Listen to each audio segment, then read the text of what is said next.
Kopi merah Jambuer ini Itu buat kita sendiri ambil merah ini karena Mas, apa pakai mic iki, Mas? Ulangi. Enggak di wah kayak gini pakaiannya Mas. Apa-apa. Komisi ya. Nggak dipercaya itu. Ya, tapi kopi berbeda. Apalagi pakai dasi ya. Pakai saung kita sunat. Kopi merah Jambuer ini terbentuk karena edukasi kita ke petani agar petani itu mau petik buah kopi yang berwarna merah saja. Sejarah dari kopi merah ini sebenarnya ada 4 orang yang bergerak secara pribadi tanpa kelompok dan lain sebagainya. Kenapa sekarang menjadi punya produk Gapoktan Mekarta ini karena kita juga membutuhkan permodalan terkait alat-alat pemrosesan kopi dari mesin roasting, huller dan lain sebagainya. Dan kita juga jadi salah satu Gapoktan yang beruntung mendapat CSR dari PJB Brantas. Produk kita juga rutin Pak kalau sama PJB Brantas. Kemarin juga habis ngirim 100 kemasan juga ke PJB Brantas. Tapi memang kendala kita di sini terkait marketing 4.0 lah Pak, untuk digitalisasi kan gitu. Sudah bicara digital marketing. Itu yang jadi kendala itu belum ada yang kita belum ketemu teman yang bisa diajak di situ. Karena kalau di desa itu orang yang bisa itu kadang malah diem Mas. Yes. Nah kita kan masih mencari siapa yang mau diajak berjalan bersama. Karena kalau cuma totalitas saya saja juga saya tidak mampu. Gitu kan harus semuanya ngurusin gitu kan juga. Berbagi ya. Iya harus berbagi. Ya, artinya sampai hari ini menurut Masnya tadi itu kan soal pemasaran ya. Pemasaran. Padahal kopi merah ini diproduksi sudah lama. Kurang lebih udah sekitar 2016 ya, 6 tahun ya. Lama kan? 16, 4, 8 tahun. Pemasarannya kemana saja ini Mas? Kalau ini cuma sekedar teman-teman saja Mas. Jadi kalau kita punya teman di Kalimantan, kalau hari raya kan pulang, ayo beliin ini gitu kan. Didor aja ya? Ya dibeli dibawa ke sana, kadang di sana dibawa ke tempat kerja dan sebagainya, akhirnya repeat order kan Ya, gitu. Makanya di Malang ini kan lebih cenderung kopi Amsterdam. Ya Amsterdam. Dibanding Tirto Yudo Dampit. Ya. Makanya tadi saya sempat kaget, ada kopi Jambuer. Karena Pak Waji cerita kemarin. Lalu sampai sini ternyata punya brand sendiri kopi merah. Ya. Hanya saja ya masyarakat, terutama masyarakat Malang Raya Ya. ini kan belum banyak mengenal. Belum. Tapi kalau kita bisa bicara sejarah Mas, Desa Jambuer ini sangat manis. Kita juga pernah di era emas masalah kopi. Tepatnya di tahun 1900.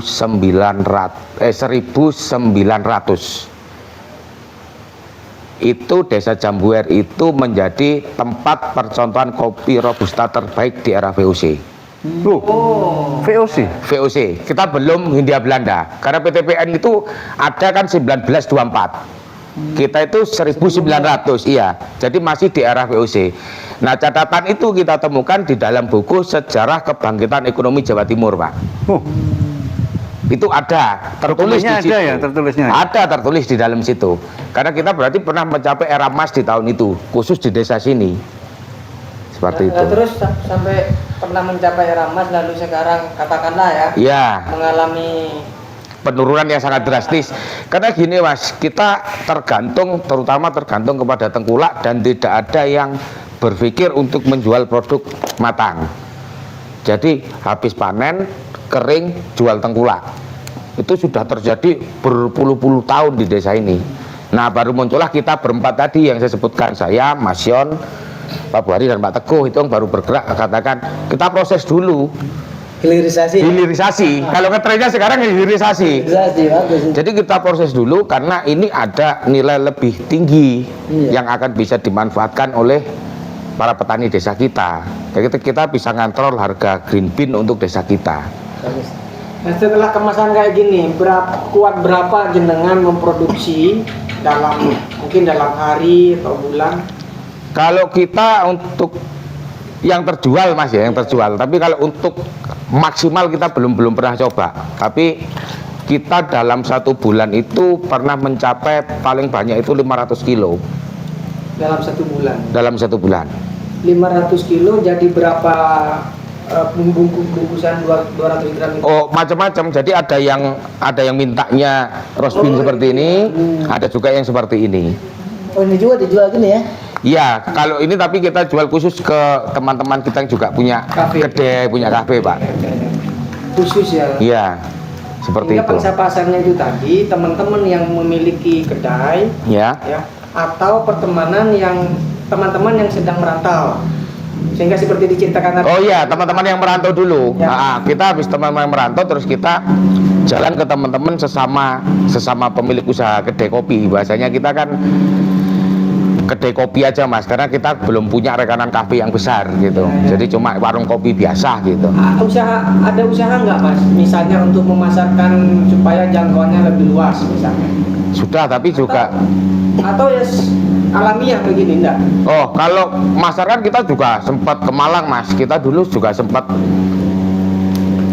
misalnya deal kerjasama itu dengan Simpang Luwe di Malang. Jalan Simpang Luwe. Bukan, kafe Simpang Luwe di perempatan Ciliwung, Kaliurang. Nah, tapi setelah berjalan proses itu, ya di situ ada kendala. Kita istilahnya ditelikung oleh teman kita sendiri dengan produk yang lebih jelek dimasukkan ke sana atas nama kita. Oh. Padahal kita waktu itu ke Simpang Luwe tapi bentuk green bean, bentuk mentah Mas. Bentuk mentah itu kita dengan Simpang Luwe sudah deal, dia minta per bulan itu 300 kilo. Setelah Pertanyaan Mas, nggih, di sini kan tertulis komposisi 100% kopi. ya, Orang kan banyak pengen kopi pahit. ya. Kalau pahit itu katanya harus campur jagung. Akan lebih pahit. Dalam proses ini produksinya. Ya, akan lebih pahit katanya. Betul nggak itu? Kalau pahit iya Pak, karena kalau kopi yang ada campurannya itu kan cenderung lebih matang campurannya Pak. Contoh kita campur dengan jagung, dengan gandum, dengan beras. Waktu kita roasting itu sudah menjadi abu Pak. Kopi kan belum. Yang campuran sudah menjadi abu, arang. Ini belum matang. Jadi yang bikin pahit sebenarnya arang dari campurannya itu. Iya, bukan dari bukan. Bukan karena campuran itu tadi ya, karena ternyata Arangnya gitu. Karena begitu kita proses bareng, yang jagung itu matang lebih cepat. Dia sudah menjadi arang, kopinya baru matang. Jadi begitu nanti di blender atau digiling halus, yang bikin pahit ya arang itu tadi, bukan kopinya. Edukasi ya. Orang kan pengen kopi pahit. Ya. Tapi yang pahit itu bukan kopinya. Bukan. Bukan. Saya kan wawancara dengan petani. Saya ada pengen kopi pahit. Oh pahit apa? Harus campur jagung katanya. Iya. Oh, gitu ya. Jagung ternyata yang pahit. Iya, pahitnya karena sudah menjadi arang. Jagungnya sudah jadi arang. Sudah jadi arang. Nah, di sini 100% kopi. Iya, 100% kopi. Jadi jangan minta yang pahit lah. Kalau pahit-pahit banget nggak mungkin bisa Pak. Walaupun ini sudah ke arah sedikit mendekati arang, kalau itu masih kopi murni, itu nggak akan sepahit jagung dan gandum atau beras itu tadi. Nah, ini kan Mas pengetahuan kopi bagus nih. Ya, Sehat mana orang minum kopi campur gula atau murni kopi aja? ya jelas murni kopi Pak. Alasannya apa? Yang pertama, begitu kopi masuk, kandungan dari kopi itu menurut dinas farmasi itu sudah rusak karena glukosa dari gula. Seperti itu. Kalau kita minum kopi murni itu disarankan itu maksimal sehari kan cuma antara 30 gram. Khasiatnya apa kalau kopi aja nih untuk kesehatan? Kalau kesehatan ya itu Pak, yang pertama untuk konsentrasi, energi juga bisa. Iya. Sedangkan kopi itu kalau murni tidak mempengaruhi lambung, orang mah atau asam lambung sebenarnya tidak ada efeknya. Itu yang penting. Itu tidak ada efeknya. Bukan hanya sekedar minum kopi tapi harus tahu juga. Nah, itu tidak ada efeknya. Yang menjadi masalah orang itu dibahasakan kopi, waduh aku asam lambung dan sebagainya. Itu karena faktor terlalu banyak minum kopi saset Pak. Oh iya. Itu secara dari dinas farmasi yang kita dapat loh Pak ya. Kopi saset itu karena terlalu banyak perisai rasa atau apa namanya Bahasanya itu saya lupa. Itu kan hanya enak di Sintetis apa rasa sintetis atau apa gitu kan, terlalu banyak itu. Jadi itu yang malah bikin mah itu sebenarnya yang itu, bukan yang murni. Tapi batas maksimalnya sebenarnya saran dari dinas itu maksimal 30 gram. Oke. Gitu. Kalau kopi yang kita sajikan ini kan per porsi ini 10 gram, Pak. 10 gram ini ya. 10 gram. Per porsi 10 gram. Iya. Ampasnya nih. Ongkosnya. Per porsi ini 10 gram. Kalau yang bagus itu minum kopi itu diaduk dulu dengan ininya ke minum atau seluruh ini dulu apa? Mengendap dulu. Sebenarnya kalau masalah itu, kalau menurut saya terkait rasa ya Pak, terkait rasa itu menurut saya lebih baik biarkan dia turun sendiri. Karena kalau kopi murni itu tidak akan mungkin mengambang di permukaan. Lah yang mengambang ini apa Mas? Nah itu berarti belum matang. Kalau ini tadi kan masih ada yang mengambang Pak waktu panas. Itu berarti proses pematangan bubuk kopinya belum sempurna. Kalau dia kena panas, dia sempurna, dia turun. Nah kalau mengambang itu sudah otomatis bukan kopi. Kita tidak tahu Pak, itu ada jagung, ada beras, ada gandum atau lain sebagainya, kita tidak tahu. Tapi kalau yang mengambang itu sudah pasti bukan kopi. Kalau kopi sudah matang, dia otomatis dia turun. Bahkan kita kalau orang yang nggak mau pahit, itu kita punya bahasanya sama teman-teman saya di Surabaya, itu metode seduhnya slow brew, bahasa kerennya gitu, slow brew.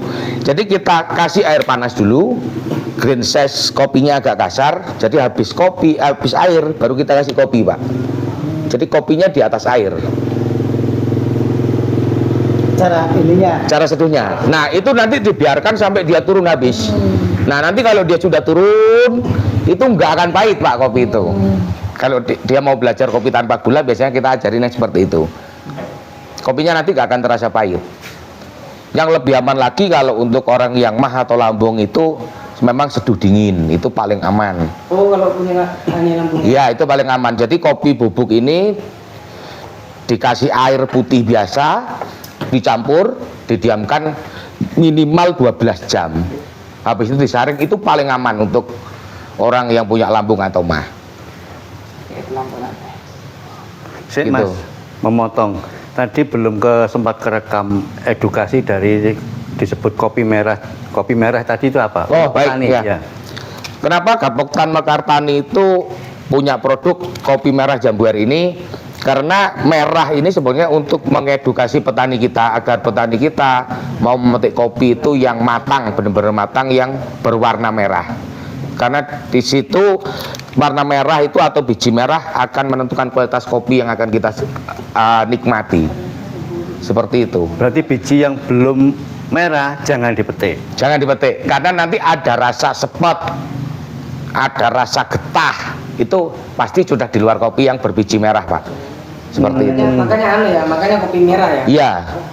Bukan merah itu bukan nama apa ya, diksi atau pilihan kata yang memang sengaja untuk membuat orang yang minum kopi itu pemberani gitu. Oh bukan. Sebenarnya cuma ini awalnya dulu biar warga di sini dia ingat merah aja Pak gitu. Begitu waktu kopi itu tumbuh yang diingat merah gitu aja sebenarnya. Jadi biar dia mau petik merah. Hubungannya karo abangan itu enggak ya? Oh, udah ada sebenarnya, ada Mas. Cuma agar petani itu mau petik merah aja gitu. apalagi hubungannya biar rokok merah. Oh, udah ada. Udah ada juga. Apalagi kopi yang merah. Tapi dari ini akhirnya kita juga kesulitan, Pak. Mau daftar merek, merah ini kan nggak bisa. Atau bisa warna itu ya Pak? Iya, karena merah kan nggak boleh dimiliki kan gitu. Oh, efeknya ke sana ya. Iya. Nah akhirnya kemarin ya udah katik Robusta Jambar, kopi Jambuer aja atau gimana lah kan gitu. Dengan lokasi. Iya. Cuma merahnya ini yang menjadi masalah di Aki Pak. Merah itu nggak boleh dipaten seseorang kan gitu. Milik bersama. Milik bersama. Bukan milik partai. Gitu jadinya.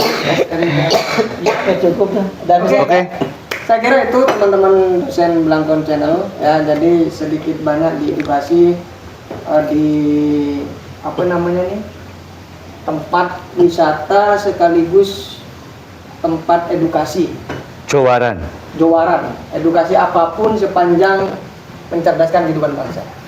Maka dari itu teman-teman semuanya jangan lupa gabung ke Jawa Desa Jambuer. Desa Jambuer, Dusun Kerajaan.